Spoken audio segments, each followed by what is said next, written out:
welcome, everybody. We're here. We're here. We don't have a name yet, but we're here on the virtual cosmic corner with these four lovely individuals. I'll let them all introduce themselves, starting with Mama Ama. Yes, thank you so much. So glad to be here.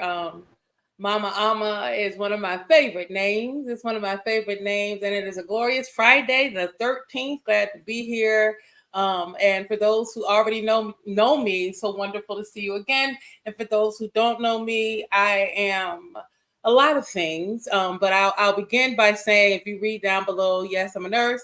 How primarily though I work as a community healer, arts education, music, all kinds of ways, and work to be a big presence. And I'm glad to be here. That's my segue for today. And I'll pass it over to Hannah. Well, you're that way, Hannah. Yes. Hey everybody, I'm so excited to be joining for the first time today. My name is Hannah. I'm a community-based artist and I'm an educator. I'm coming to this space through an art collaborative project called Dream Seeds that's all about like making space for visions for the future. And I'm excited to see where this journey today leads us. Who are you passing it to? Oh, I'm passing it to Crystal. Greetings. I am Crystal. I I have worked in several community organizations. I've been in a lot of different magical groups. I hail from the country in Aurora, Virginia. I love nature. I love working with the energies at the present time. I've got some certifications, but I don't really like to box myself into like, this is what I'm doing.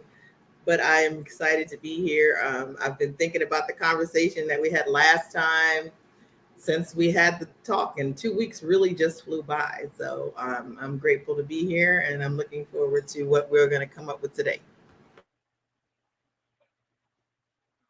I pass it to Baba Bear. So good evening. Anthony Farmer, or Rev Bear, as I'm called most often. There are other names that I am called. Some I like, some I don't like, but that's another conversation. I'm an interfaith minister and master teacher. I walk the path of shaman, healer, and mystic, author, and so many other things. And not so many other things, but several other things. But anyway, I like to run my mouth, and so I'm here to run my mouth, and we'll see how where the running of my mouth takes me today. So, peace. Well, I think we're all assembled, and I am. Can y'all hear me? I'm on the road Yes. now. Yes. So I'm very excited. This has been a great anticipation for me. Introductory one with some clips of that will be going out alongside this one, but this is our first official live one. So if everybody listen can share this out to 1 million of their friends and then 10,000 of their friends, I think we'll all be reaching around the world at that point. But without further ado, me and Amma had a conversation, and from that conversation, I picked out a number of topics that I would love for us to, over the course of this journey, not today, just today, but just the course of this journey, begins to speak up. But I'm gonna let Amma take the mantle and lead this. Start with the art for today. We decided to start with something creative for ourselves every day, and I think Amma, being the songbirdress that she is, can definitely start us with some art. The best part of these kind of experiences is the joy in which and confidence in which we call on each other to be present, even when we're not expecting to be present. And so, yes. And so, starting with the art, I will begin by saying, I'm so glad to be here with you. And I'm glad that you're here with me. And maybe you'll enjoy this time we have together to share a little company. And I'm so glad that I am here today. I feel pretty good, I really must say. And so we'll take some time to share a little and laugh a little. This is how we spend our time. I like to sing. I don't know if you do, but I'll make up a couple of things between me and you.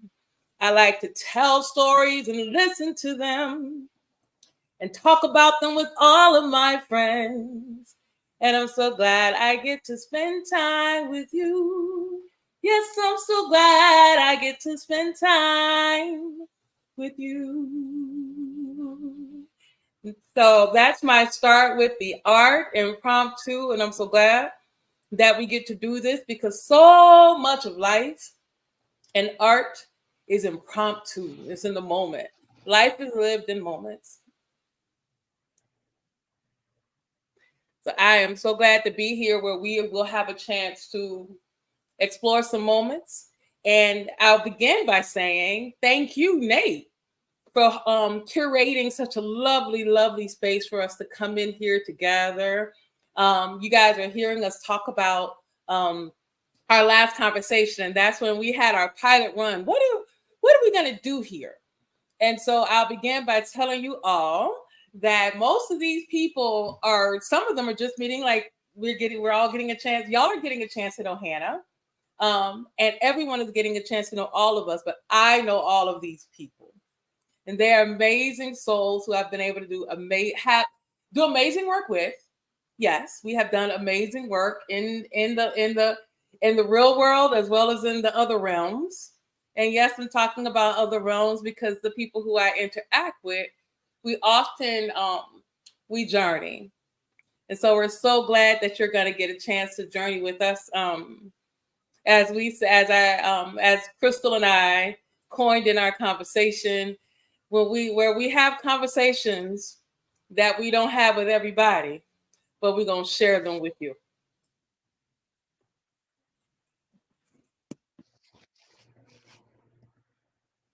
Drink some water. I'm passing it back to you for a moment, Nate, unless you'd like me to keep going. I want you to keep going. You are the artist of today. So Okay. keep going and lead us through this journey of everything.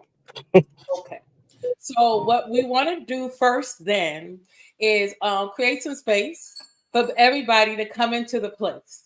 We've all kind of like introduced ourselves, but I would love to talk about this 2 words to just see what comes up for everybody to maybe just take a couple of minutes and just get your juices flowing. And the 2 words that I'm thinking about, interestingly enough, is bears and flow. What comes up for you when I say the word bear? And whatever comes up, and I'm just gonna put it out there, and I'll answer it at the end. I tossed out the words, but now I'm gonna pass it to you guys to, popcorn it a little bit, and maybe share a little bit about bears and flow, and we'll go from there. And I'll say why I chose. I even know why I'm choosing those words, but I'm gonna hush so I can hear you all maybe share maybe a minute or two about either or both.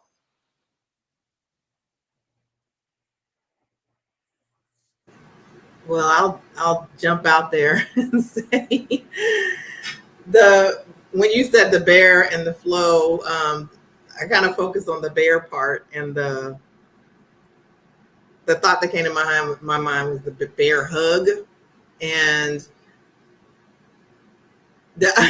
so of course my practical mind is like, who wants to really be hugged by a bear? Right? But for some reason we have this thing with a bear hug and being completely covered and being completely comforted and being completely held and supported. So that's what came to my mind for the bear. The flow, with the bear, I will admit I'll have to give a pause on that one. Nothing is popping up immediately for that. For me, I know there's been some things in my life related to that energy, but as far as the flow, I don't have anything immediately to say about that.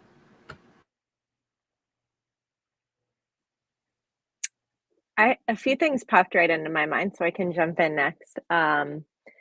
I flow brought up for me, I think, what brings me to this space. So, like, I'm a planner, so to be able to be in a space that's really like responsive and about getting to know people through conversation is like not a small thing, but I think that to be able to flow requires like a pretty deep level of trust, and like stepping into this space with a lot of trust of the relationship that Amma and I have built over a period of time.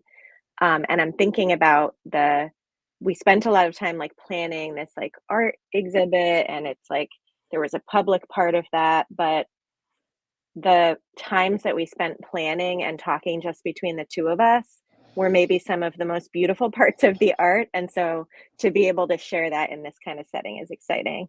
And then I don't know how to put this together, but bear just makes me think of protection. And I think that builds a bit on what you were saying, Crystal. Like, I think of protection. I also think of fear because I have a 3-year-old who's obsessed with bears right now. I should say almost 4-year-old because she's really almost 4. But she's obsessed with bears. And I think that it's like a fascination with something that she's really kind of afraid of, but she also is very curious about. Like, she wants me every night before bed, I have to tell her a bear story. Um, and yeah, there's just something curious about like why bears? She's never seen a bear. We don't live where they're. So I don't know what that's about, but maybe Alma's answer will give me some more insight. So bears.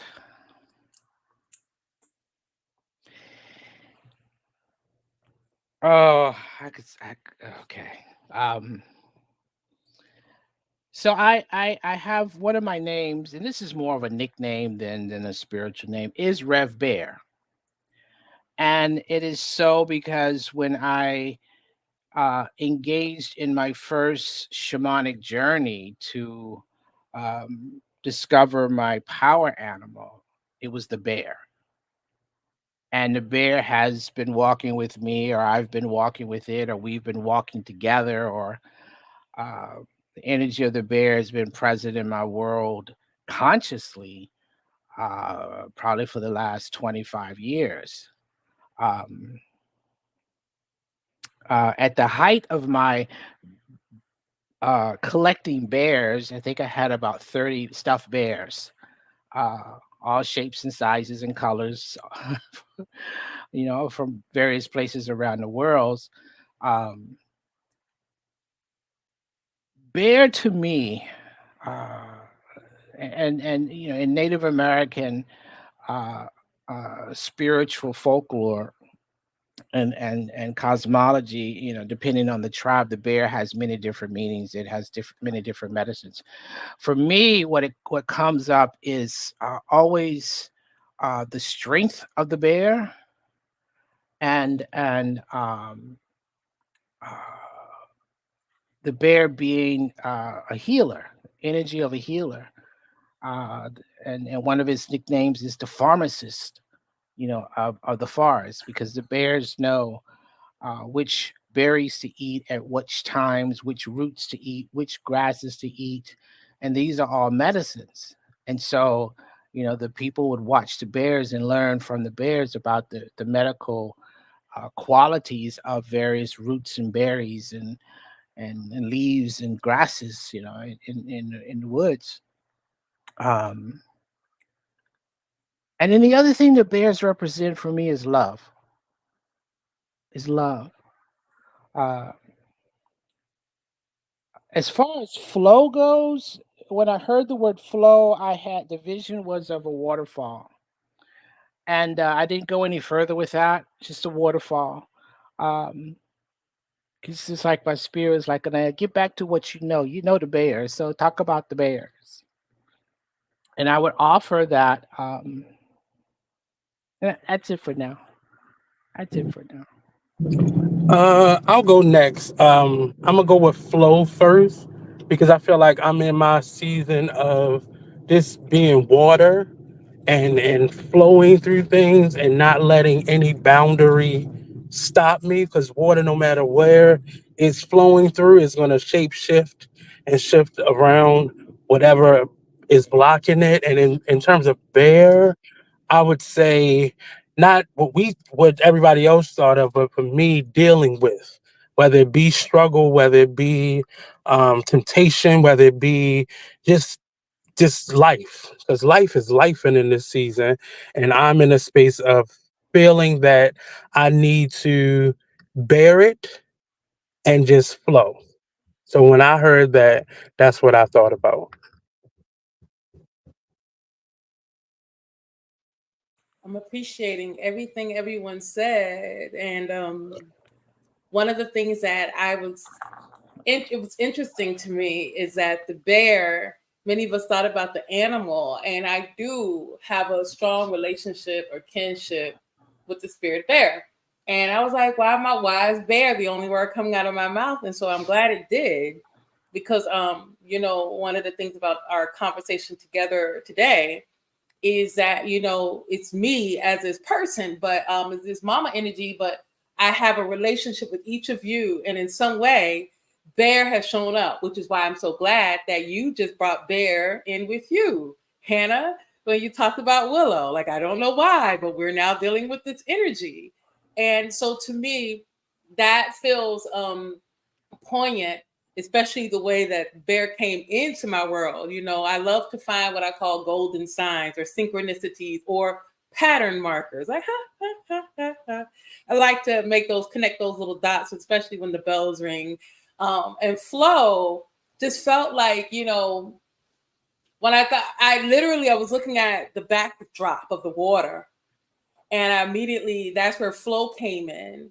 But flow for me, especially in this time, for me it talks about communication and how the water is always talking, and the currents are always talking, and we give current a name. Like, many of us think about currency when it comes to maybe money, or of course water currents, but we don't always, but we know, don't know, but there's an understanding that there's something called air currents. I'm sure that there are, when water and fire, not water and fire, but when air and fire get together, they create paths that flow in certain directions. And even fire and earth, when they get together, they flow in certain directions. But there's a movement that I think about when I think of flow. And the other thing I didn't say when it came back to Bear was when you are naked, when you're unafraid, when you have a space where you can be fully seen and you can lay yourself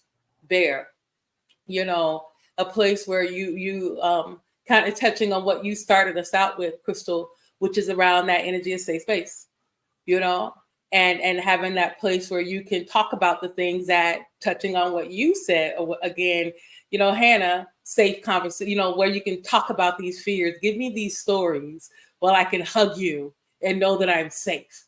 Like, what a wonderful way to practice building up what you said, Bear, Rev, about feeling confident, and not even just confident, but having strength, and finding the medicine in those stories of the bear. And then coming back to what you talked about, Nate, and the flow around what a bear has to endure, the life of a bear, and how they, as a land creature, has to interact with the elements of nature. They have their own way of interacting with nature, much like we do. But I always think about when their hibernation, or their, how they have to follow. I think about the bear when you talk about them eating, and how they know when the salmon are spawning. They know where to be so that they can take care of themselves after they come out of and they know where they can get that high quality good. So bears, that's what came up for me. And so I thank everybody for like opening up into dropping into this space. And that kind of leads us a little bit more into like the why. And what do I mean by the why this, why us? What are we doing? What are we here doing in this podcast without a necessary name? Where these water talks are these flowing conversations, they've come out of relationships. And that's really what I'm hoping to do with those who listen, but mostly as well with the people who are here, deepening what we already have, the relationships, where we have these bare conversations, where we get into it, where we, Hannah and I had our times where we talked about it all, like everything. There's space, and the beauty of those conversations, it was a mutual pour. It was a mutual pour. It was coming from both and it was so rich. Always would leave feeling, freer, lighter, deeper, better from our conversations. And I can say the same with everyone who is present. We have bare conversations. We have rich conversations. We have pattern conversations. We have seeking conversations. We have conversations where I wonder what the bears dream about when they're in hibernation. What are the bears talking about? What are they thinking about? Like, is there a whole world that the bears go to when they go to sleep and they're dreaming bear dreams? So that's the why of this space and this conversation that we are having. And I don't know if maybe some of the folks who are listening and who will listen in later have some relationship or something that may come up with them about the word bear and the word flow. If you do, I invite you to kind of leave us a message or a comment, because yes, I love bear dreams. The idea of having a space where we talk about things that are, communication is key to humanity. It's very easy to dehumanize people who you do not know. And it's hard to know someone if you don't have some way to exchange. And so when we think about the idea, even an imagination of us all kind of waking up from a bear dream, from a big dream we've been hibernating in, what does it mean to now be lumbering around and figuring out our lives and hopefully dreaming about something new? So we invite you to share with us as we talk in the comments, and even things that we'll follow up later, to kind of review some of the things that comes up. But that's our why. That's why we're here. We're here to share these conversations with random topics and some scheduled topics. And getting into some of the scheduled part, we have, as we're formatting this, one of the ways in which we're looking forward to sharing with each other is through, I'm going to pull up mine and I'm going to have Hannah do the lead. Can you flash it again, Hannah? Let's do it together. Let me bring them up. Yes. Our Dream Seeds cards. There it is. And so mine are upside down, hers are right side up. That makes perfect sense, right? But we have these cards that came out of community conversations and Dream Seeds. And so as we're starting, we want to let you know that these are available. If you like these cards, or you're like, oh, I'm curious about that, we can make sure we make that link available for you. But we want to take a moment, and I'm going to, pass the conversations or the talking stick or the hand over to Hannah, because this is the part where I'm looking forward to us kind of dropping down into something maybe a little bit more structured. Let's pull up some of these cards or one or two of these cards and see how they feel. And I want to tell everyone this is our first deck. So we're, you all are our beta testers as we're going through and eventually make new copies and things. So we look forward to that. But that's what we're going to do. But before that's our next piece, our conversation. Before we do that, though, I want to just take a quick round the room, check round the room. Anybody got anything they want to say before we go into these cards that came up when I was sharing, or anyone was sharing, before we jump into this? I do, but I'm not sure if it fits here in terms of the timing. Are you looking for like a full conversation, or just just a wow, that was amazing, everything you said, Ashe, and move on? I am looking for you I'm looking for you. You looking at me, and I'm looking at you. So that it very much so is. We are this. What is it? Somebody told me something. They said we're a holistocracy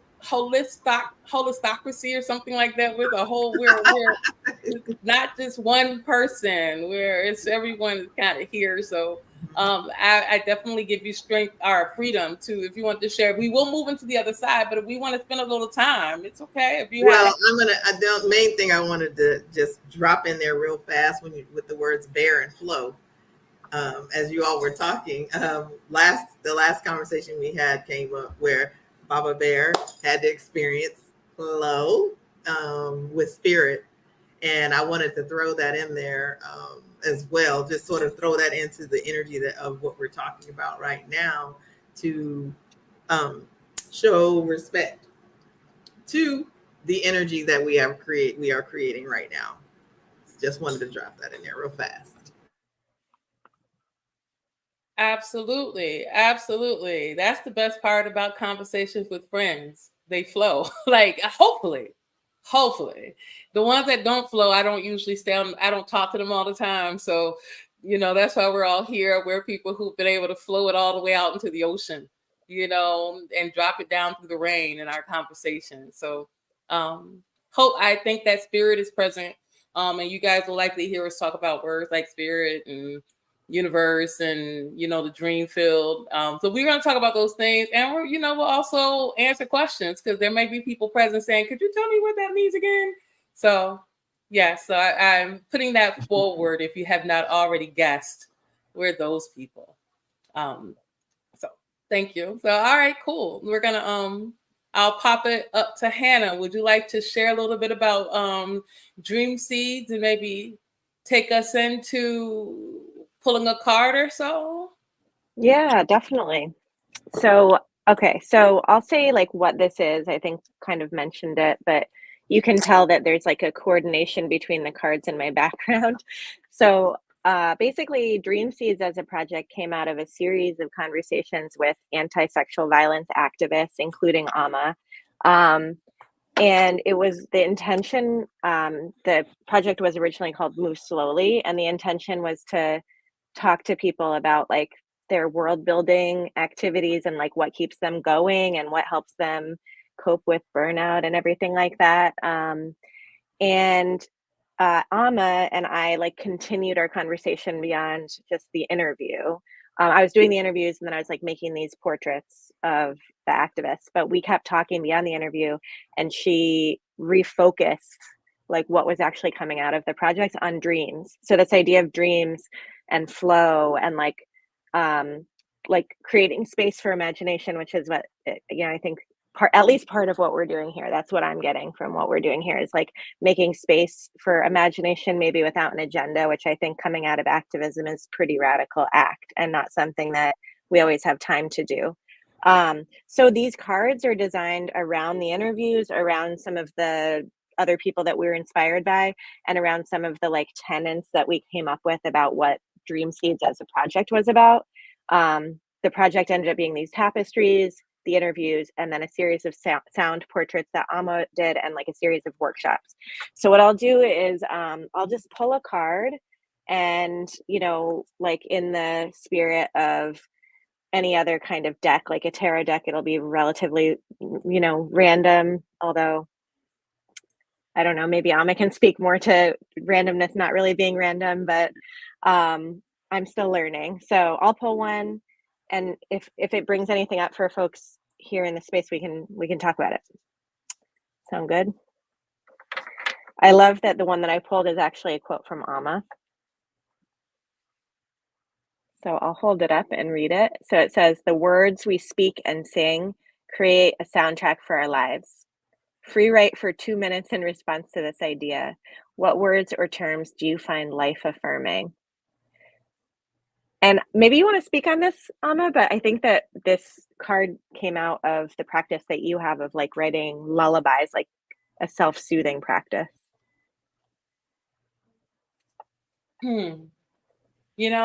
It's so funny when I talk to people and they're like, oh my gosh, I got to write that down, or, oh, we got to remember that. And I'd be like, I don't even remember it. So thank you. Please help me. So thank you, Hannah, for helping me with that was said, because I don't remember, but I do understand. I do remember the feeling of it. And so without the free write part, free talk, soundtracks, I believe that many of us have this mental dialogue. Some of us have images. Oftentimes we speak in our minds for other people, So these words, and sometimes if you're like me, it could even be songs, can at times they accompany us, almost like you walking and you got a theme song. I don't know if any of y'all ever have a theme song, but there are periods of time, like I was just running through a couple in my head and I fell on She's a Bad Mama Jamma. And so like occasionally I'll be walking through my life with that song in my head, and talking about that as a conscious song. It is a relationship with soundtracking. Like music can sometimes counteract the words in my head, the other words that are coming up, especially when I get into the negative self-talk, like the me that wants to check me or whatever that is. But that part of me can often be self-soothed with a song. And I find that it happens, the first time I realized it would happen was when I was random story, but I was falling in love with my then husband. And as we were falling in love, I was like, I don't know, you go in your, I was in my head. I don't know about you, but I was in my head about, I don't know,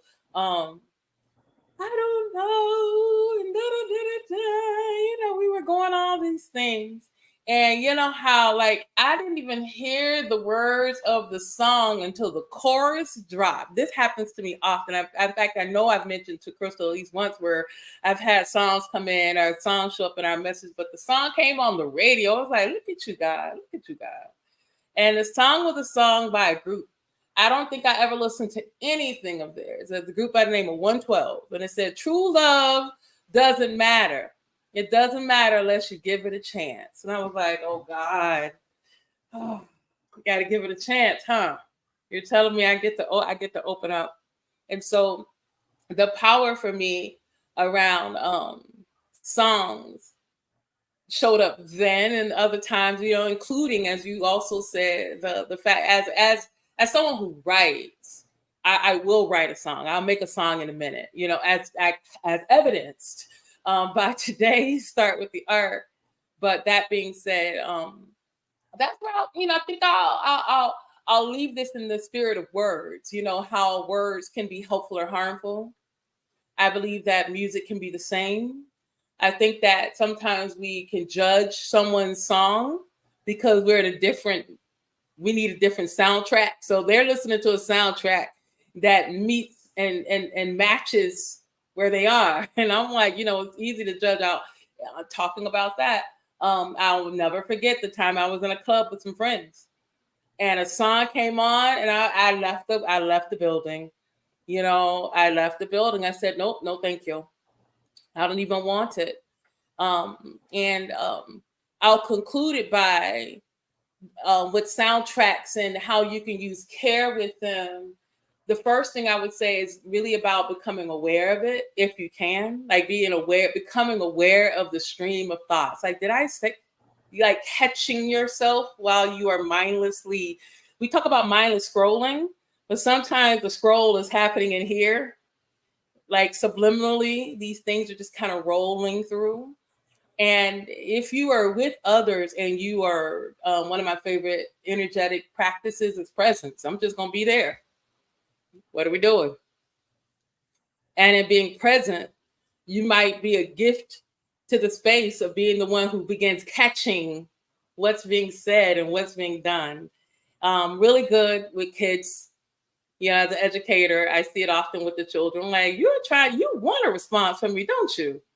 Like, they need me to do my part so that they can then do their part to match the story that's going on in their mind or in their spirit.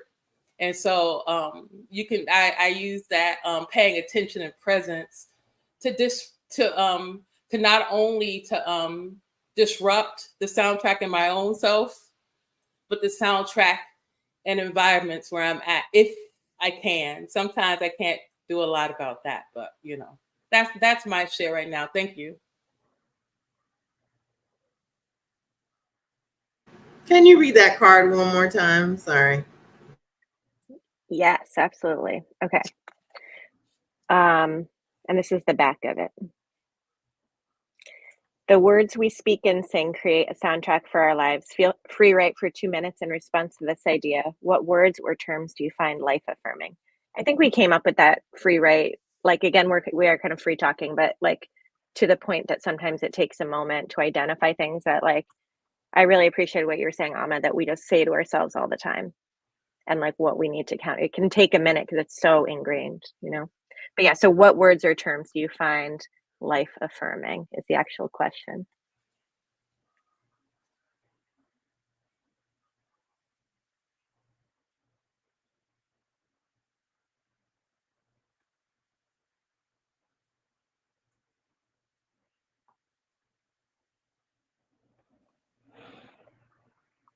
We've been told that these cards get very personal very quickly, so I also understand if we're not ready to go there yet.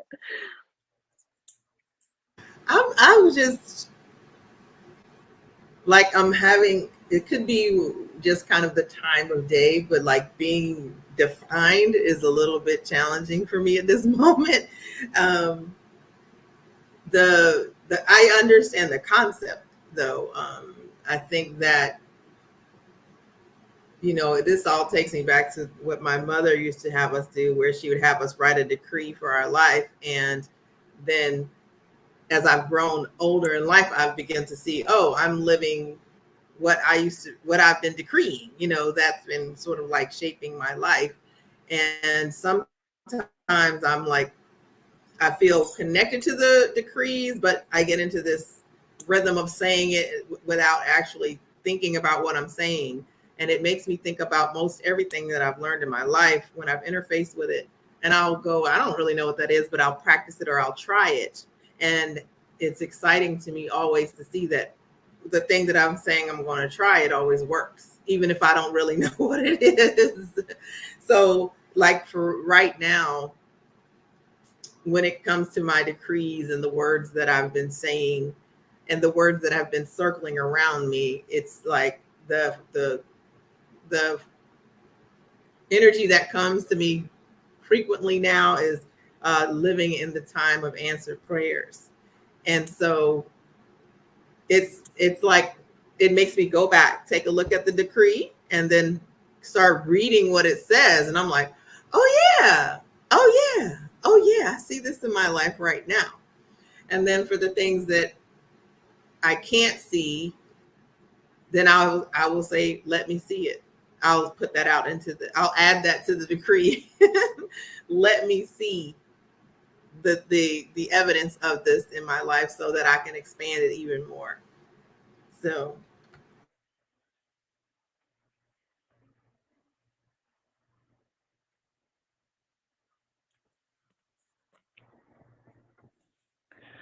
I'll jump in. As Alma was sharing about songs, and something you said or something I heard took me back to a time where I was living in Illinois, and it's a story of how I receive guidance through songs at times, and I was contemplating a move to Memphis, Tennessee. And what was interesting was there were two songs that were very popular at that time. And I would hear them and I go, I hear this. And one was a song from a group, Arrested Development, a Southern rap group, hip hop group. And they had a song out called Tennessee. And I was like, Tennessee. Okay, I'm listening. I'm listening. I'm listening. And then there was a song by this guy. I think he's from Colorado. His name is Mark Cohen, and he had a song "Walking in Memphis." I'm walking in Memphis, and he would talk about Beale Street and uh, South Memphis, a place I visited, and they came, or at least I heard them at a time when it felt like it was an answer to, it was guidance. It wasn't so much an answer to a question, but it was guidance. And I sort of knew I was going to go to Memphis, and ended up moving to Memphis for 4 years.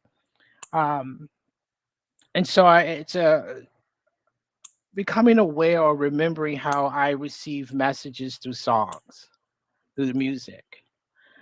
And several years ago, I did a workshop on I think it was called "Listening for Your Heart" song. I'm not sure the title of it, but it was to guide people into a space where they could hear a song that resonated with their heart. Um, and I don't know how successful it was for any of the participants, but I received the song, and it happened to be uh, "Earth, Wind, and Fire's" "I Write a Song for You," and and I heard it very clearly. I was like, "Okay, this is a song." I said, "But okay, what does it mean for me?" Um, I don't write songs, I can't, I can't sing with your voice. But later on, it was part of the lyrics. It says, "Sound doesn't dissipate; it only recreates in another place and time." And those lyrics stuck with, and they still part of me.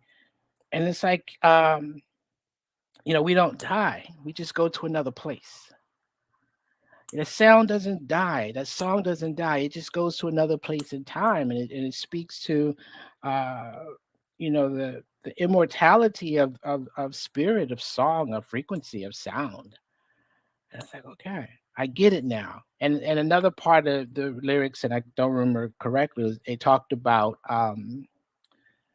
the music box. And after I listened to it for a while, I recognized that the music box was the heart. And my ministry is Visions of the Heart. It's all about the heart. Programs of, you know, uh, uh, walking, finding your heart song, and uh, awakening to your heart space, and all of that. So then it began to make sense why that song resonated for me, and it still does. Um, so so this question, or this seed, whatever it is, took me there, took me there. So thank you. I'm complete. I just Okay. what both of you are saying. What both of you are saying is just making me think about like how we like are tuning our attention, you know. And I think there's like lots of ways to consider the sign, like a sign coming up, like on a spiritual level. I think there's lots of ways to understand that, or setting intentions and then like fulfilling fulfilling those goals. But I think one way is like that we can like focus ourselves in a certain direction, and then we're going to like notice the patterns that are coming up, that are those things are repeating over and over. I love that, especially because when I think about music and how like you can listen to the raindrops and they'll give you a song. You can, while you're sitting at the beach and you're gone, just listening to the waves come in and out. And um how you don't have to always um know the words that someone is saying, but even in another language you can feel the frequency or the energy with which they're expressing. um I love how you talk about tuning and tuning our attention, especially because if you talk about this idea of the future, for me, I I want a glorious future. I will have a glorious future. I affirm a glorious future for us all. And I also know too that I don't get a say in how you reach your glorious future. You know what I mean? Your journey, every one of us has our own journey to this, whatever it will be, you know. And I don't have, I'm learning to recalibrate my future idea of what is ideal, my future ideas of what is ideal. It's very easy for our ideals to become standards, and those standards may not match everyone else's. So, you know, and that's actually a beautiful thing because it takes a lot of pressure off of me. You know, I as a person who does work in community, it's so easy to find myself routinely all the way in and like like I'm ready to give it my own, like, huh, this ain't even my business. What are you doing, girl? You know, and I had a friend of mine, in fact, it was you, Nate, say about the learning the distinction between help and support. Amen. That's the word. You know, tuning our attention.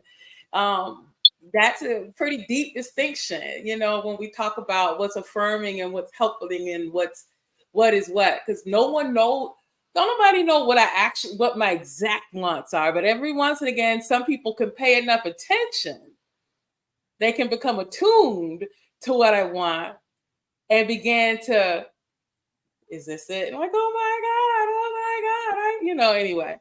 That's how narcissists win, by the way. I'm just kidding. I'm not. But I'm saying that to say that energy of being a tuning, and how that leads us even into the idea of alignment, right? And I started talking, but I want to pause for a minute because I pulled a card. I would love to share it. But I wanted to ask you, Nate, was there anything that you wanted to share around this question around, you know, these affirmative words around sound and, I mean, song and words or affirmation and creating from the space of the card?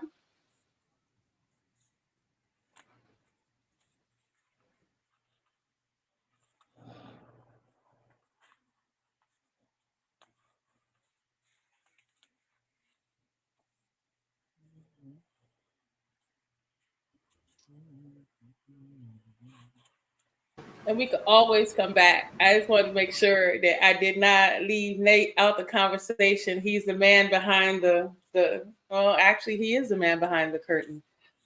He is our Oz for today. Um, he's our I'm Wiz. sorry. Can you hear me? Yes, there you I are. just Yes. I just got home, so I was switching to computer from phone. But music can often change us.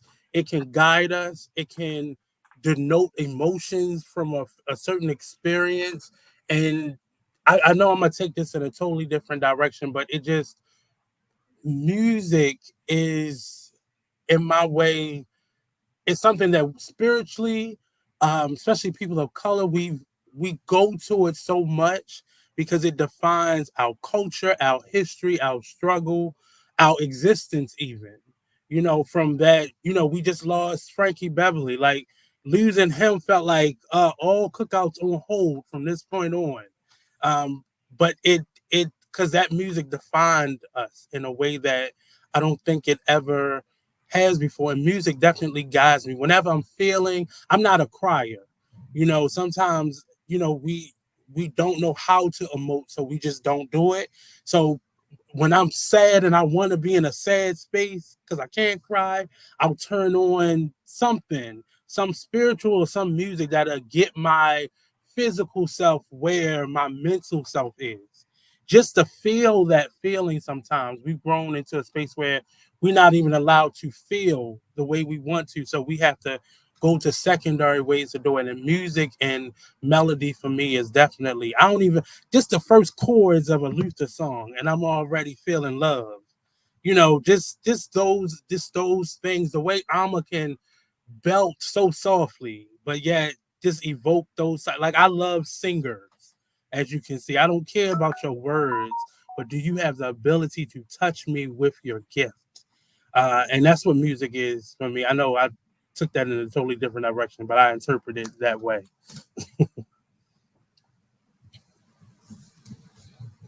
No, I appreciate that because that the feel like many people are numb. It's easy to be numb. It's easy to be numb or overloaded or overstimulated, with all these things.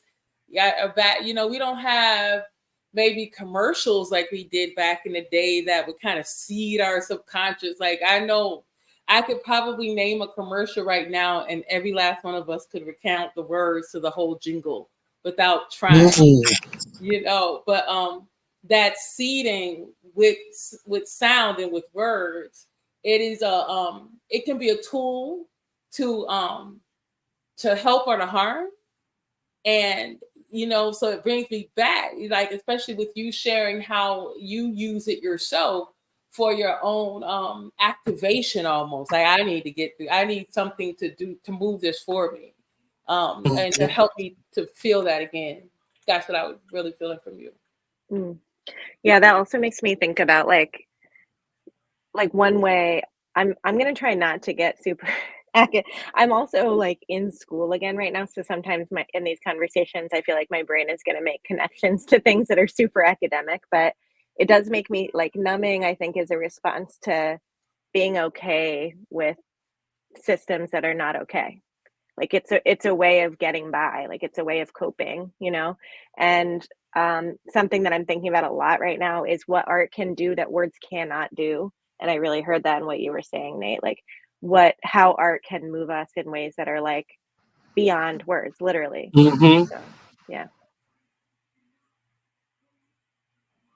So let's I'm gonna pull up this next card and see what it does.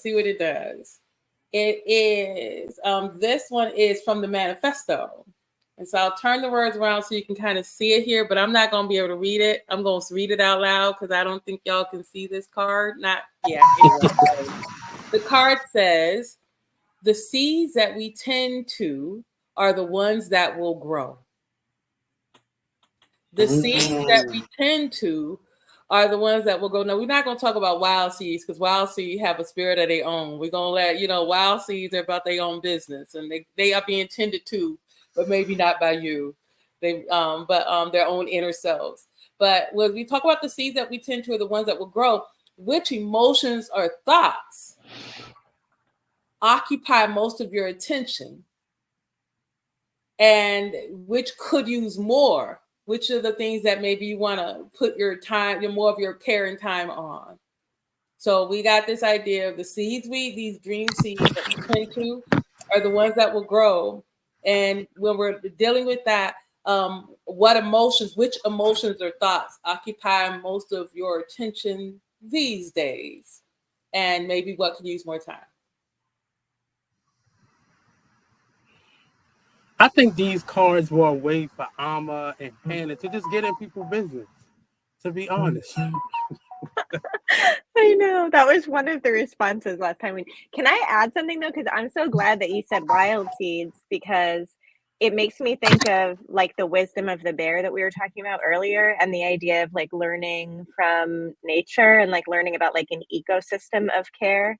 And so the idea that like nothing ever happens with an individual, it's always collective. There's always an ecosystem there. So when we think about like the seeds that you want to tend to more, like I don't know, I like the idea of thinking of that not just as an individual effort but like a collective one too, and maybe that also can make it like a little less personal if anybody doesn't quite want to go there right now.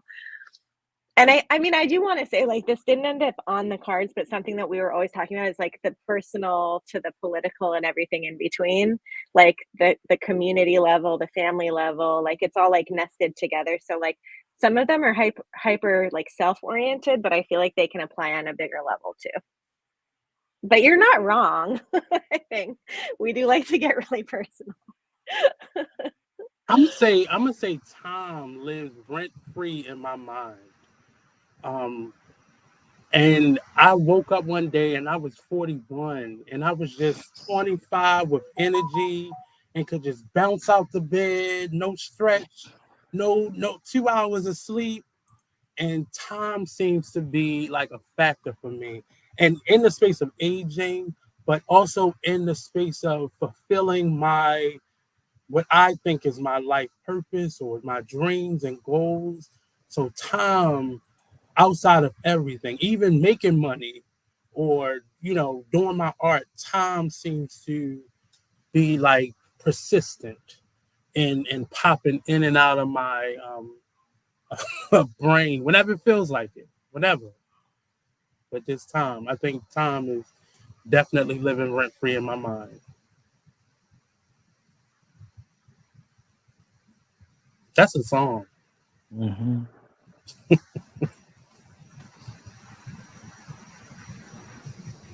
So I really like that card is speaking to my okay. And I'm trying to bring it to where it's coherent. Mm. I had so sometimes I have a dream, it's more like a vision, right? And in the dream, it was like this person that was riding a dragon. And it was like I could see that there was this way for the dragon and the person to connect that was very specific to the person and the dragon. Like it wasn't like scripted, like if you want to connect to a dragon, this is what you must do. It was you gonna find out what you do with the dragon when you get on it, right? Like you'll know this is what I have to do to connect to this particular dragon. And so, I kind of started talking back, talking to the dream and talking to the vision. And there was one point where I said, well, how did you get to be a dragon?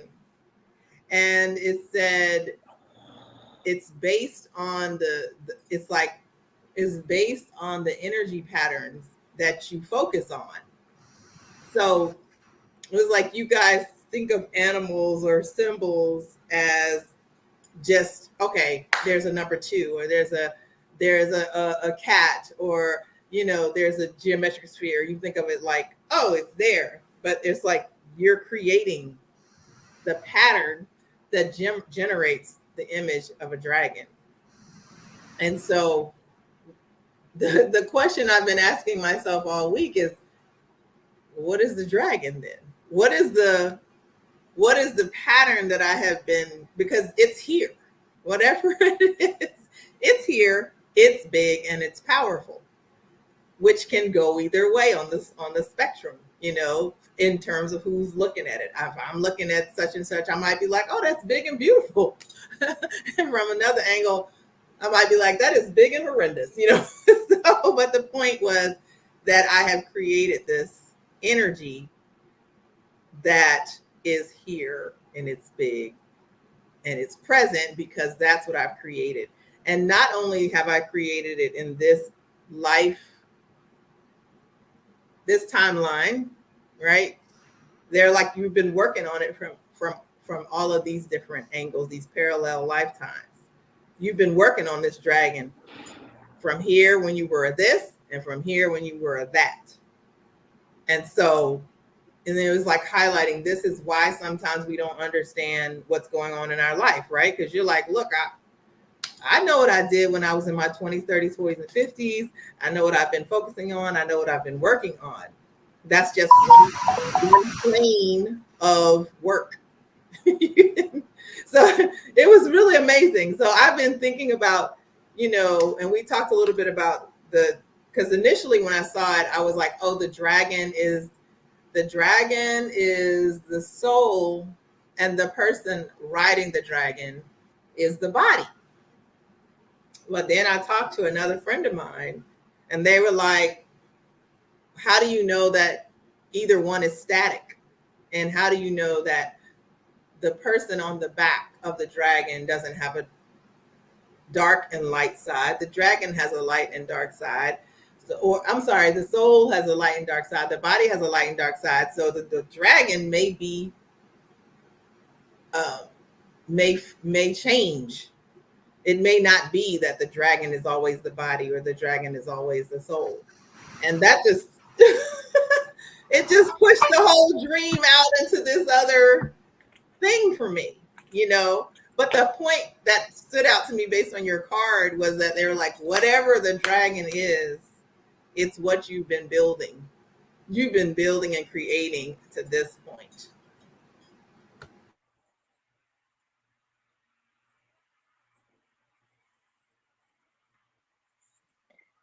Your account of your dream makes me feel like I have full permission to get academic because like it just makes me think of a lot of theory. Like I really never read theory before until the last couple of years.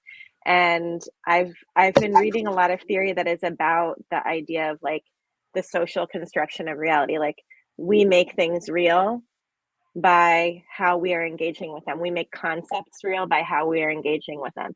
And that exists again within structures and systems.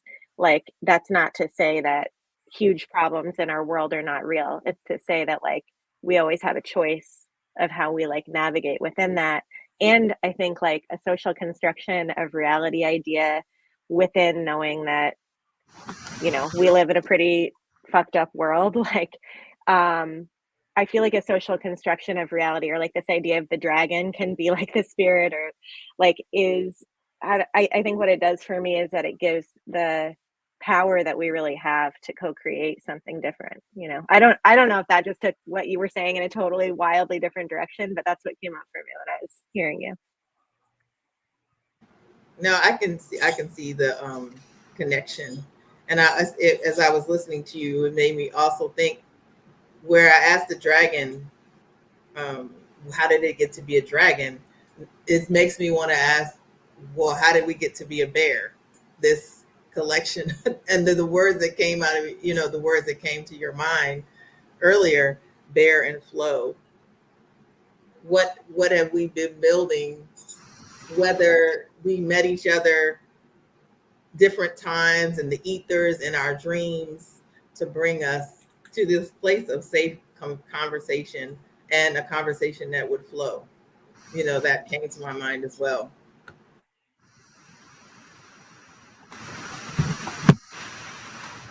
Hmm.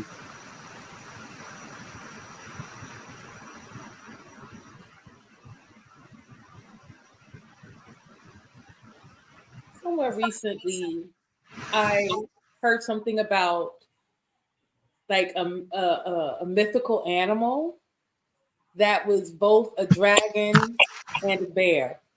And I'm like, what would that look like, right? And I haven't done the research. I haven't jumped into Google to try to find the mythical creation of a dragon and a bear together. But in like one of my rabbit hole or spelunking missions into the caves inside the ocean, like I realized that I go into caves in the ocean. Um, that this came out, and I love what you're talking about around the idea of the creation, and it's the creation really small in the personal self in terms of the little decisions, like almost like if you were to even think about the lines of drawing, you watch artists and they make things with dots or, stippling type art. They do these things and then you look back at it and it's this thing. Um, and that's the other part of it. And, when I talk about this idea of the seeds that'll tend to, so much of my energy I've reconciled has to tend to me. It becomes a very personal journey where I personally engage with the energy via the small, the micro, but also the macro. And that can it's work. My brain gets really tired doing that sometimes when I engage with the self, my own world, while also holding space for the worlds of people who are around me. Continually, oh, there it is. Oh my gosh, he's amazing. Thank you. Whoa, he looks amazing and scary at the same time. You got to show that to Willow. But the idea of what I tend to will grow. I like the idea of knowing that small things can have big impacts. And so for me, my thoughts right now are what's been occupying my energy in many ways has been how do I keep myself in flow and a particular kind of flow? Like I want to stay up in my little boat, kind of like doing this thing. Sometimes though, I feel like the waves get really big and they're like I'm gonna get tossed in the water. I don't like when I get tossed in the water. So I can't always help when I get tossed in the water. Sometimes I just wake up and I'm in the water. But for me, a thing or an emotion or in terms of what's been moving through me is bringing myself back up to here. Like having things that'll come down here and then bringing myself back up to here. And it's been a thing that I've been tending to very much so has been, again, those small interactions has now moved into longer and deeper interactions, but with specific people, smaller group. So kind of like tending in the personal as well as a little bit larger personal world are something that is mine to kind of tend to, like my students or that kind of capacity, as opposed to the whole world is mine to take care of this. No, thank you. Maybe my energy will do that. And I don't know what my reach will be, but it's a very personal part in terms of that and keeping my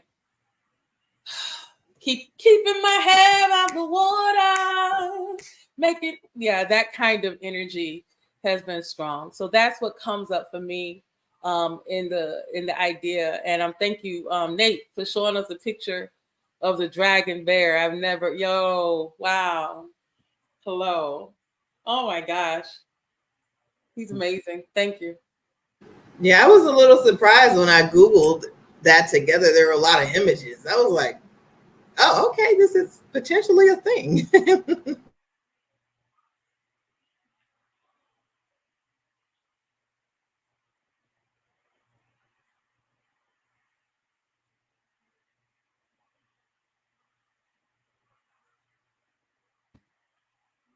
I think I'm a dragon bear. Anybody else out there might be a dragon bear or a bear dragon? I might be a bear dragon, at least in big energies. Dragon and bear have hung out with me for a while. Then the body that rides on the bear currently is not even a whole body. It's like a mermaid. So there's that too. So yeah. I like the mermaid connection.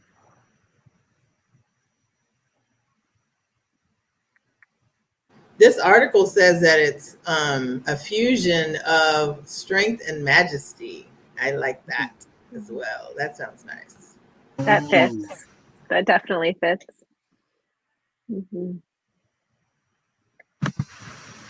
I love that though, like what imagination can do for being able to like claim something or say something about yourself, or just like, I don't know, what does it do when you think about yourself as like a bear dragon? Like, when does that come up for you?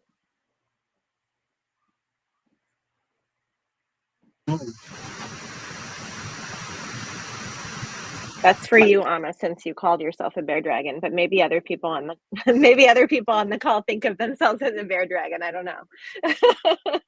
It seems so specific, but maybe everybody here is a bear dragon except for me. I don't know. I mean, I'm all kinds of things. Sometimes I'm just a little old ant. That's really true. Like there are times where my shifting becomes sometimes I'm just a little dandelion seed, which is also a big part of our work. What comes up for me is really, I'm loving the words. I didn't have those words that, Crystal just shared, strength and majesty. And I'm like, oh my gosh, I need to look at some more images of bear dragons, especially like, because now it even thinks about like, there's so many words that change that image. I'm like, what does a mama bear dragon look like? And then I was like, from what does a mama bear dragon look like? I was like, what does a queen mama dragon look like, you know, like, so there's these images that are coming up, and I love the idea of when we think about mother bear or mama bear, and I love the energy of strength and protection and survival and teaching, and you know, all the ways. I love the videos I've seen of the mamas getting their babies out of the cans. When, you know, baby bears do what baby bears do. And so The Google Vortex is a real thing. what you say? I said the Google Vortex is a real thing. What you go into? Just the hole that it puts you in. Like you Google one thing and then your mind connects everything else to it. Yep. Yep. So yes, dragon, and the thing that's exciting to me, I've really been dealing a lot with the positive side of dragon energy. I feel like dragon gets a bad rap often of the bad guy. And I've been I like the idea of the might and the wisdom, you know, of this ancient creature that now when we see a dragon in our current societal images, it's just a little thing, you know, little Komodo dragon. But we imagine what it looks like in other planes. It is not that. Yeah. I want to swing back to the dragon, how it's created real quick again. And the reason the dragon has a bad rep is because you don't recognize what you've been spending your time on. You understand what I'm saying? You're like, oh God, why is this thing here? It's so big, it's so strong, it has a lot of power. And you're like, it's like, I'm here because this is where you've been spending your time, you know, and it's not a good or bad. I'm not a good or bad thing. You know what I'm saying?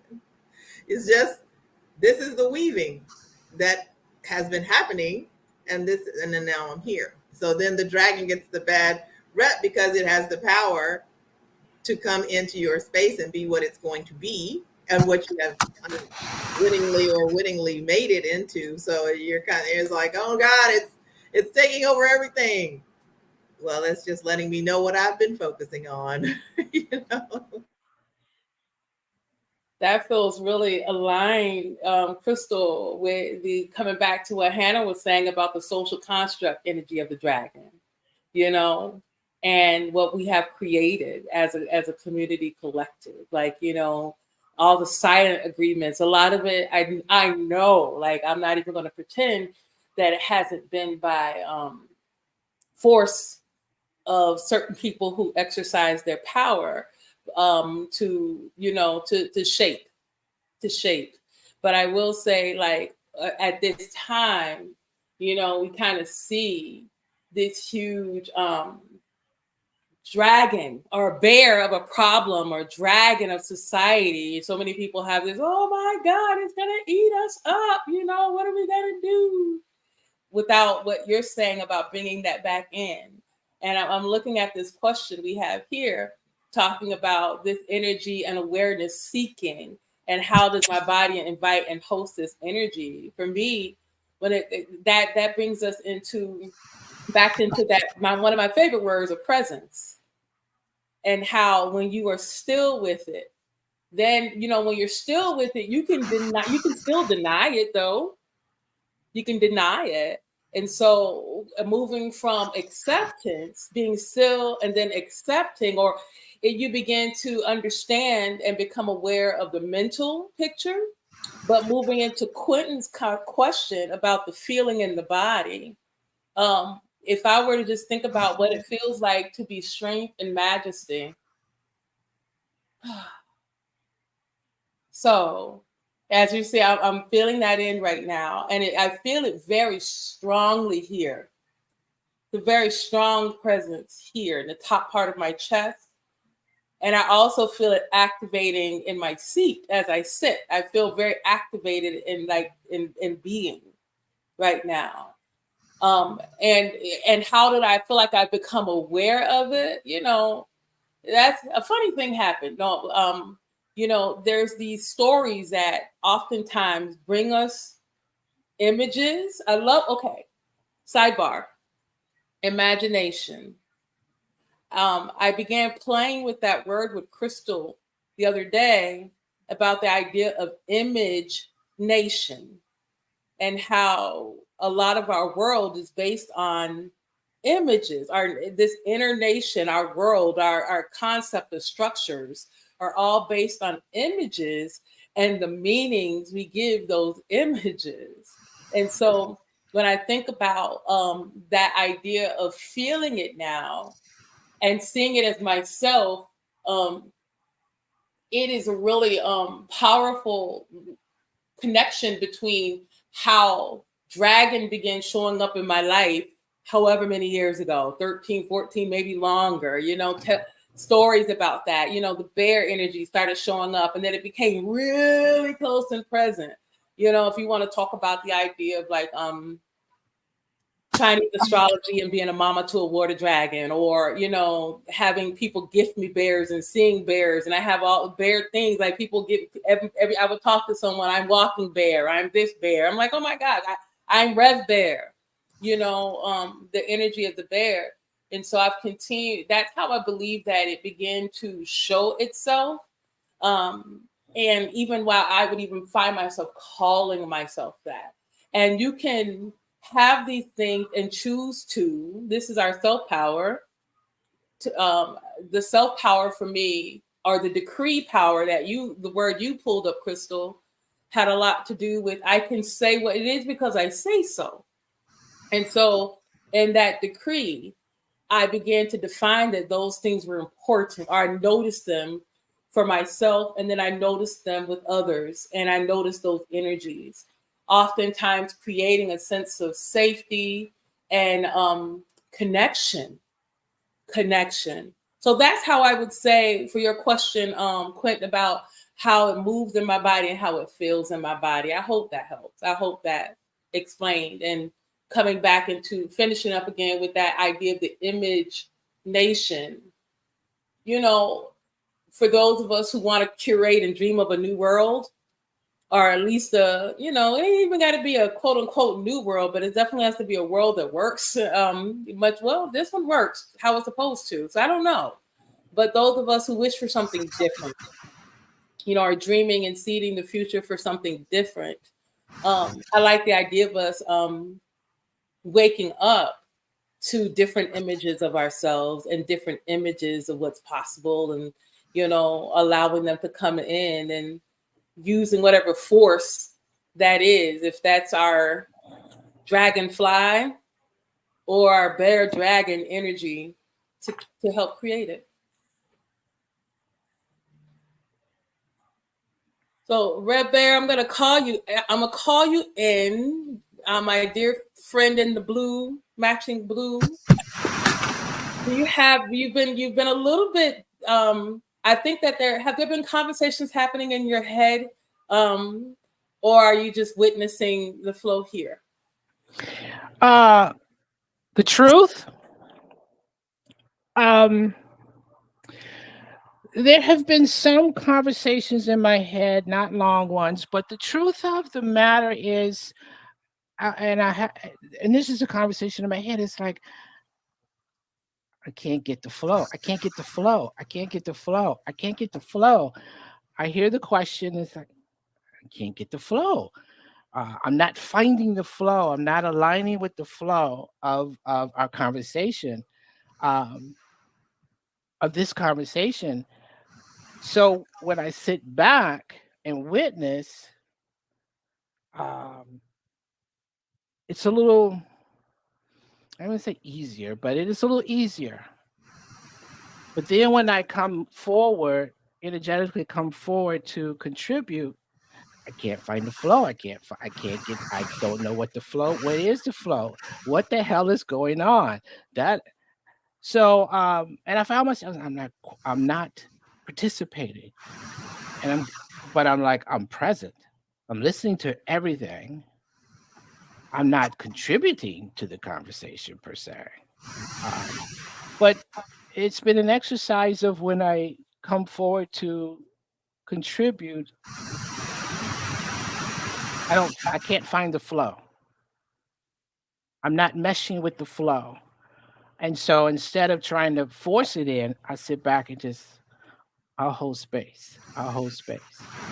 And then I will ask myself, are you holding space to divert yourself from connecting to the flow? I'm like, no. It's like I'm on the bridge. I will get into the flow, and the flow left, and I said, okay, I'll get on the side of the road, on the side of whatever. So in essence, it just feels like this one for me is to witness and nod and energetically agree or acknowledge and not try to force the flow. Yeah, yeah. Can I respond to that? I'd like to respond to that.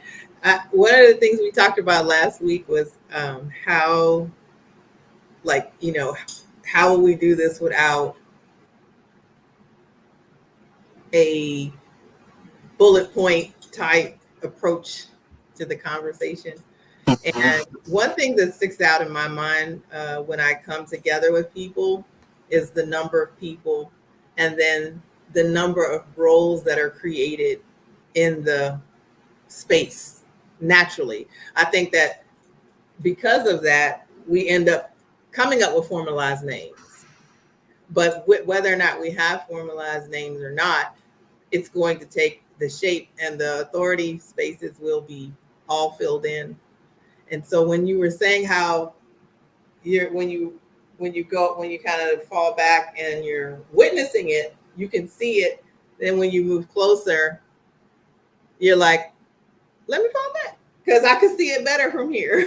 And then I really appreciate that you were saying that, because the formula of what happens when we come together is going to have some aspect of that in somebody.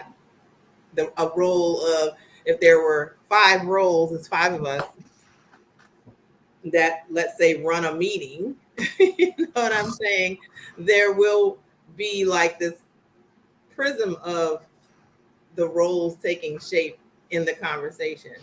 So I don't know what you would call that. The person, and I got to jump back to the mountain because that's where I was the last time we were talking. I was the person on the mountain. And every time I tried to get in the conversation and dig in and be in there, I had to fall back, because my connection was bad. But it did give me a different view of the conversation, and I could feel the energy of the conversation. So I appreciate you sharing that. Yeah. It's just like when you brought up about the dragon, you and the dream and you and the dragon, it's like, oh, merge the two. Y'all the same person, and the person in the dragon is you, and you and the dragon, all three y'all the same. But it wasn't for me to come in and say that. It's like, it's gonna come out. It's gonna come up. And something else, and your daughter, Hannah, about the bears, was like, bears are power, Anna. Bears are guardian angel. Tell her stories about bears. Hey, but it's like, no, pull back. It will come out. And so I've been wrestling with I jump in.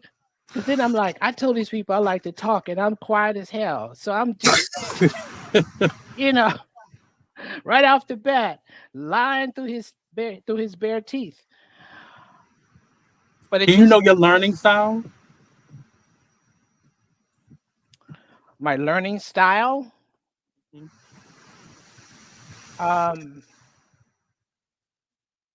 Like how you receive information best? it's a couple of them. And I don't know the technical terms. One is kinesthetic. Okay. Hands I'll feel on. it. I'll feel it in my body. I'll go. I'll sit here. My body go. Maybe. The other one is and like I said, I don't know the exact terms. The other one is I process information. It drops in my head. It just drops in my head. Visual. So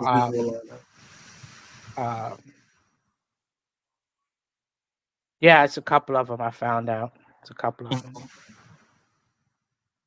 It's a powerful thing to understand how you And learning styles equate to communication, how we receive information, how we give it. And it's a powerful thing to know how you learn, because in these moments you're understanding, you're tapping more into your visual side instead of your kinetic. Kinetic is you're getting in there and you're figuring it out the rough and tumble way. But you lean more, and often out some learning styles can, some people can have overlapping learning styles where in certain areas they're more quiet, like you have been reserved, and they're receiving the information visually or auditorially. And it really does make a difference. And it's one of the things that I try to push a lot in my classrooms, just understanding how people receive information, how they give it. And it's really important. And it'll keep us from having so many conflicts if we understood that better. I hear that and appreciate that.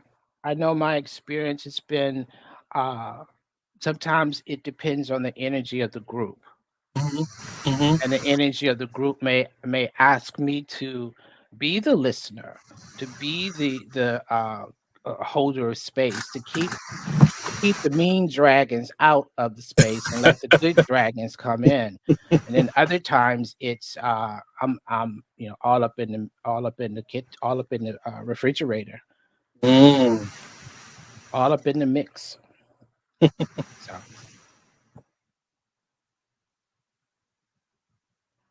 So I'm appreciating these this flow, and I know we're rounding our way up in terms of time, so we'll probably get ready to close out this and and see what other stuff we want to flow. But I did want to comment or bring something forward that Crystal shared in the chat about our inner senses. And I know you were asking Nate about learning style, but sometimes it's about that way of being.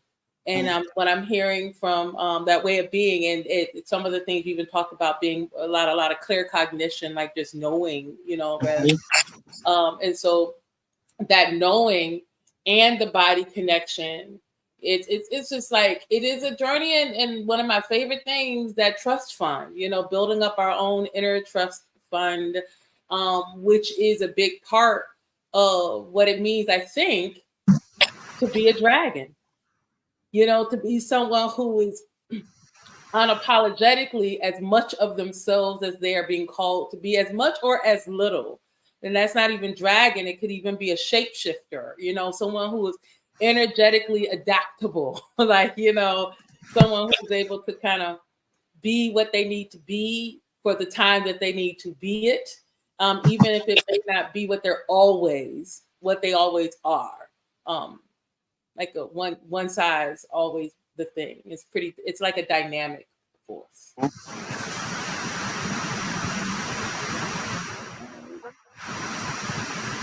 right. Well, the family, we had some other things that came up. So before we get ready to bring it up, I wanted to bring ourselves to the top of this 8 o'clock hour. I wanted to check in with Nate. Were there any things that we brought up in our conversation that you would like to share or offer to us as a way to like give us something to chew on before we get ready to close our circle? Well, you brought it up. You brought it up earlier. I am learning. Oh my! I'm a. I want to be mad at you, but because this is beneficial, I can't be. But this is forcing me to face those things in which I try to only deal with in the confounds of my little beautiful apartment on my own, in my own space.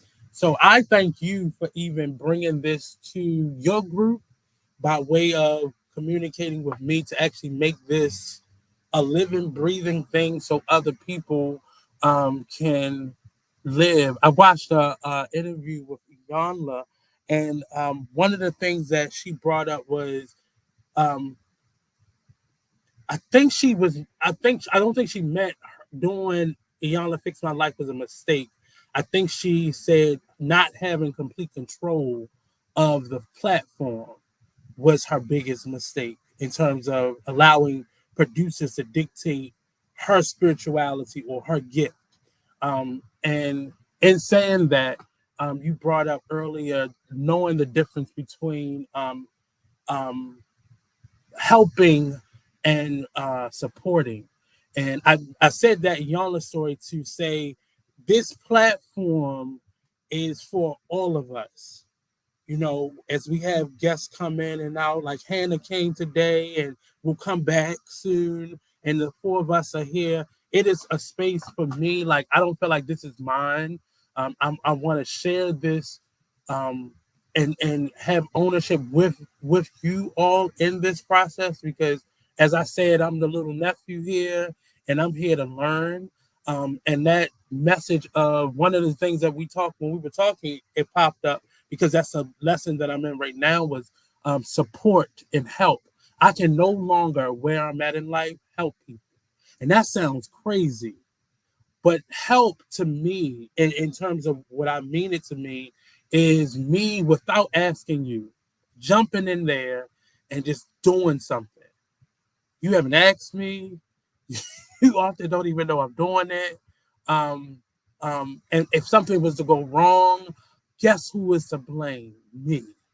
Because I got in there and I did something that I was not destined to do simply because I wanted to help.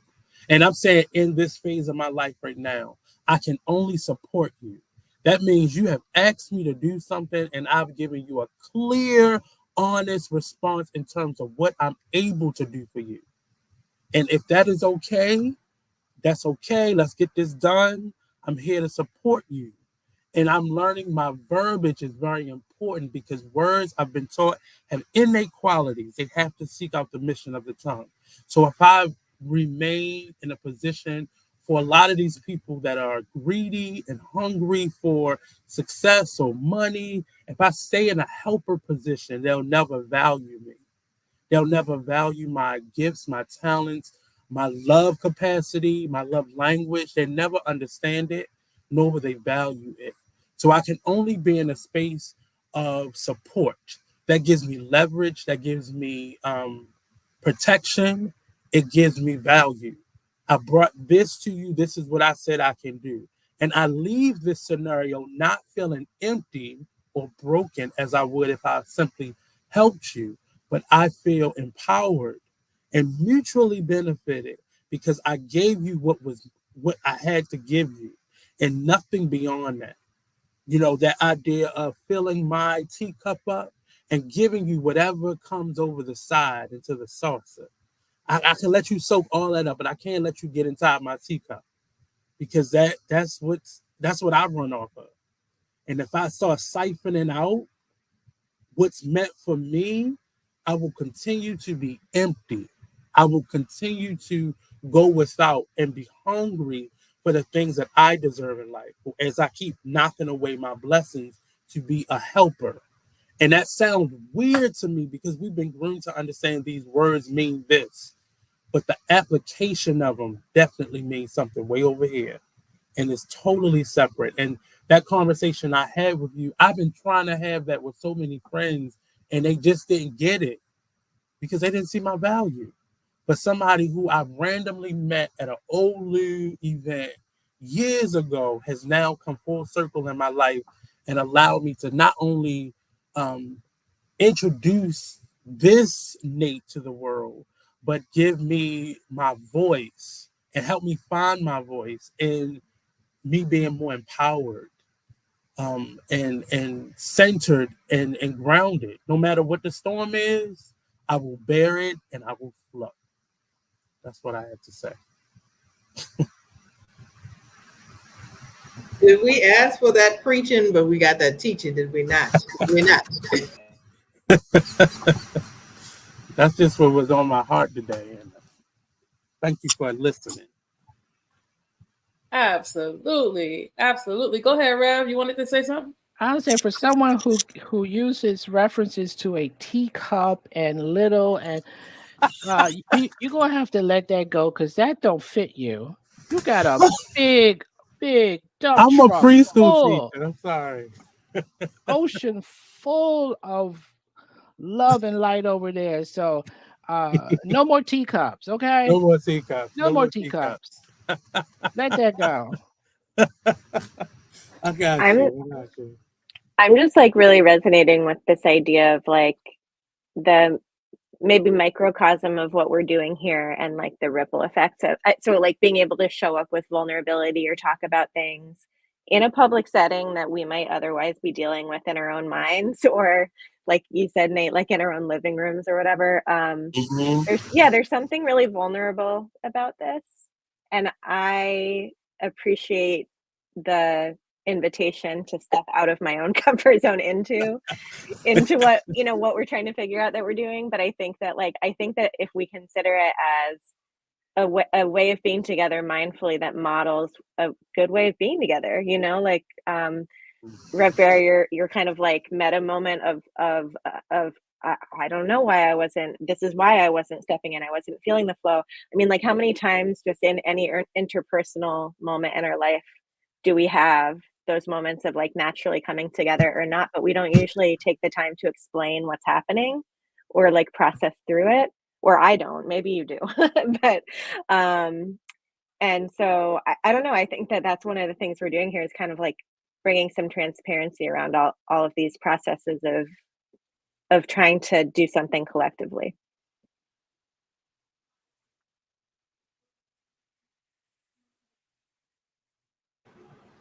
Rev, were you gonna say something a minute ago? Nope. Oh, Nope.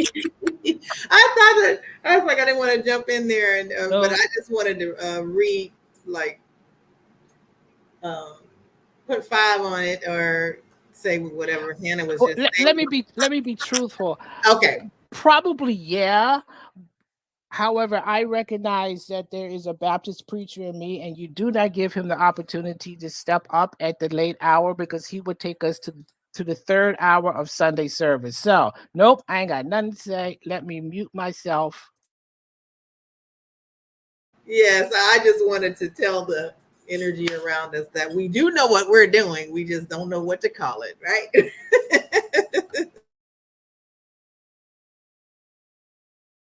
I love the fact that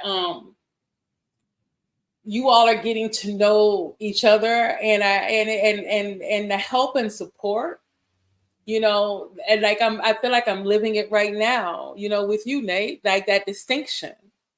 I'm living that distinction of what it means to feel like I gotta put my whole self in and carry it on my back and make a way and I'll come back and say, oh my gosh, no thank you, no ma'am, no sir, I'm over it, I'm done, like I'm good.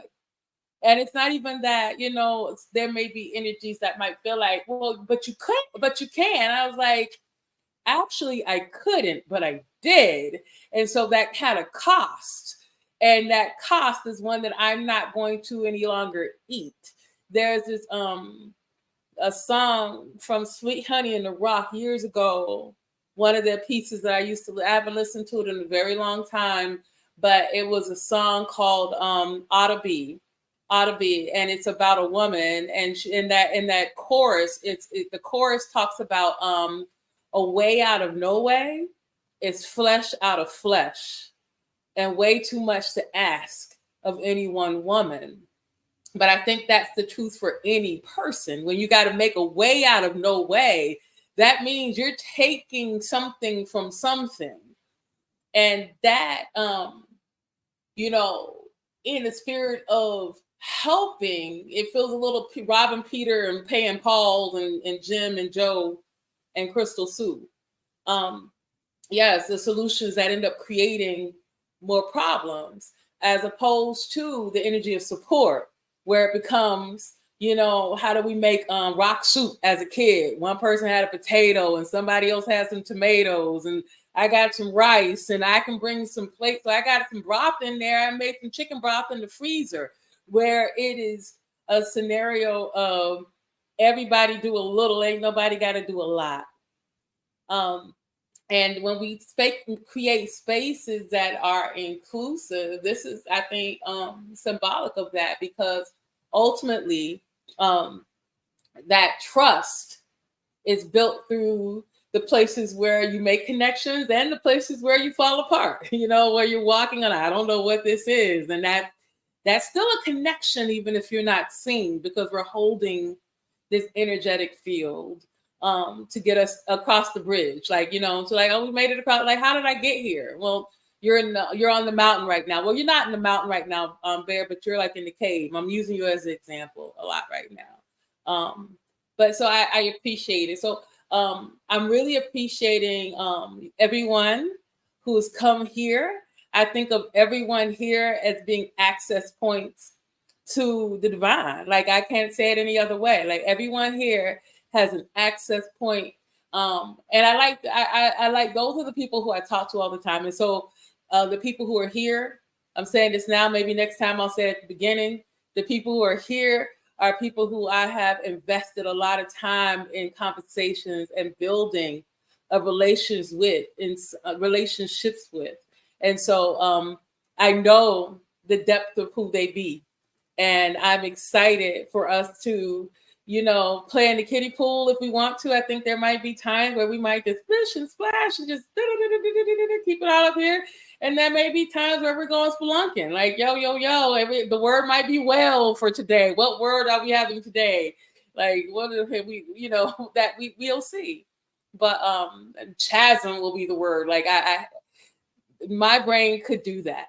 However, that conversation of being present, I think is how you move into having conversations that you can have with someone that you might not get to have with other people. And so I'm just excited that you all were willing to come and have this conversation with us together. So I want to consider like a closeout, something to close us out really quickly. A lot of times we like to wrap it all up in a little bow. I don't know that we need to wrap it up in a bow, but I do know that we're gonna like bring our boat to the edge of the stream, or we're all gonna come off of that. Some maybe we can bring it back with the idea of, and thank you, Hannah, something that you can take with you from this conversation, the things that we kind of explored today. Is there anything that if you all would like to share about something that you will take with you? We'll all share together.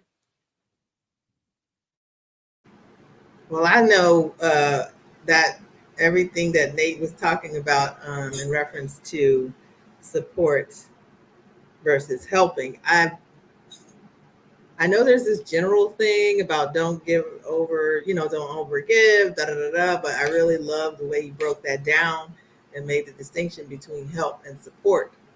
Help is, you didn't even ask me, and I started jumping in there and doing things and potentially depleting myself, oftentimes depleting yourself, versus when the person solicits, and then you can give them a response as to what you can provide for them. I think that's a really beautiful way of describing it. And as for someone like for me, I am not a jump in there and help people until they ask for help, which sometimes may give the impression that I don't care.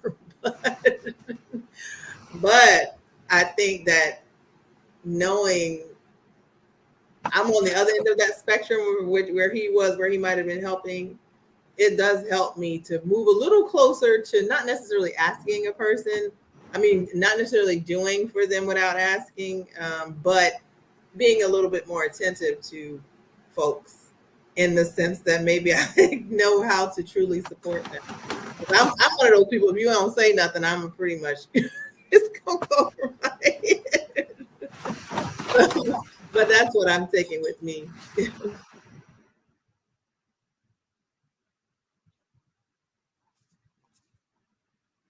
I think this idea of like not running, that you brought up, Nate, of like not running yourself out is radical, because who does it benefit if you're burned out or if you're too exhausted to still do the work that you do in the world, so I'm definitely taking that with me. And I'm also taking this idea of like big, fierce, powerful energy, which I think I struggle with too. And like, I'm gonna reflect on that more. I appreciate having this image. Like, I am a visual person, so I like having this image of the bear dragon to, like, anchor what do I feel about that, and, like, when and how and can I ever show up like that? Mm. Ooh.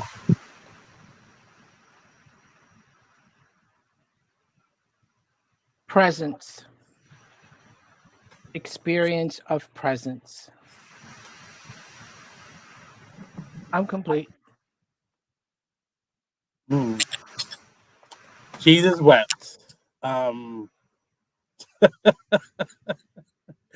I I am definitely taken away from this. I am much more than what can fit into a teacup. And I'm not joking when I say that. I was groomed to feel like I had to shrink. I grew up in spaces around people who I had felt I had to shrink around because it dimmed their light. And I'm learning to be in every space. I'm learning to man spread and take up space as I've lived in this little space most of my life, and I'm learning to now to take up space, not take space from you, but take up the space that I need for me. So that's what I'm taking up. My teacup is bigger. Needs to be much bigger. Yay for taking up, the space. I really appreciate it. And what I'm taking with me is a big dosing of trust. A big dose of trust. I'm taking trust in the process. I'm taking trust in in choice points. I'm taking trust in the people who I'm close to. I'm taking trust in that we really can do different things. And it does most of the time when I do a different thing, I'm used to doing it all by myself because I don't know if, or with just one person. And I don't, because we can get together and kind of huddle in. And here we are, here I am now in trust with this group, with this idea of going forward, not even an idea, with an intention of going forward, where we are stepping and building, like we're building the bridge, we're building, I ain't gonna say we building a plane, that's different, but we are truly, taking step by step here in this. And so it feels really good, that energy of trust. And the other thing that I'm absolutely taking with me, I could have led with this, but I decided to end with it, is the bear dragon. Like that bear dragon, I'm like, I may have to put it on my wall. Yes, I am taking the bear dragon with me. And that tail, like, I'm like, yo, look, like spirit animal. I love it. I love it. I love it. I love it. And so I'm taking that with me, and I'm taking with me the exciting knowing that we'll be back again, doing this in 2 weeks. And I'm excited about that. I'm excited about this conversation, and I'm excited about the folks who chose to come in and listen live, as well as the folks who will listen to this in the replay. I'm really excited about that. So thank you all for coming to the Water Talks. Real quick. I think, Hannah, is that your hair behind your head? Yeah, so I want to say real quick, shout out to the weaver, Hannah, not just weaver, but the textile artist and creative who made this tapestry using her hair. So I have one of those too, which is kind of dope. She's got it over there. So real quick shout out. Thank you, Nate. Thank you, Dream Seeds. Thank you, Crystal. Thank you, Rev. Thank the spirits that got us all here, and the technology agents that allowed us to stay here and with each other for the most part without any hangups. Hopefully those who would be interested in getting Dream Seeds and curating small safe spaces or big safe spaces. I like it. I like them both. The safe space with you and the safe space with others. But until the next time, we thank you, and we look forward to talking to you again. more conversations that we share with you.